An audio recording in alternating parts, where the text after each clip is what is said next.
I'm just one in a whole generation of record keepers, really, and I'm hoping that I will be able to hand on the work I've done and the collections that I've helped to look after way after I'm long gone. I'm Robert Baxter. I'm the senior archivist, so I have a county-wide role.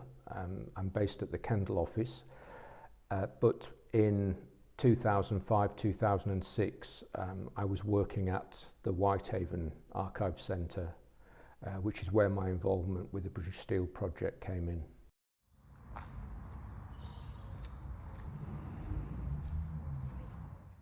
The big catalyst was the closing or the impending closure of the chorus site at Workington at Moss Bay in the sort of 2005 to 2006 period. We'd acquired massive local support, actually. I mean, we had probably nearly 20 letters of support from various groups and stakeholders. It is quite a comprehensive collection, both in the sort of records and also in the time span involved. Some of the most striking images are of the Bessemer blowing. It's quite iconic, particularly I think there's a number of photos of the last few Bessemer blows, which were, I think, off the top of my head, in 1974.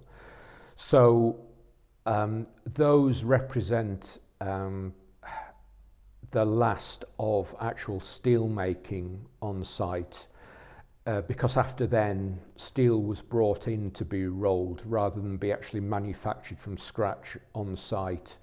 So it's an iconic and striking image, but also it represents an end of an era as well in its own way.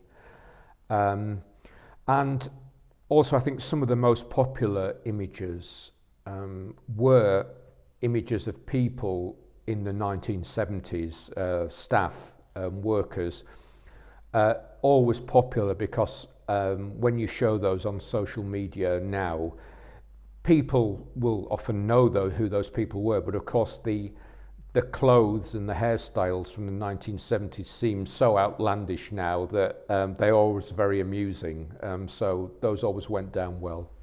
Hopefully we've preserved that information now, and generations to come will perhaps be able to identify family members.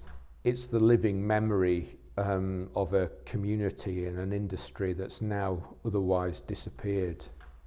I am just one in the latest of a whole sequence of either archivists or custodians. It is so varied, and you really do learn something new every day. Every day is a school day.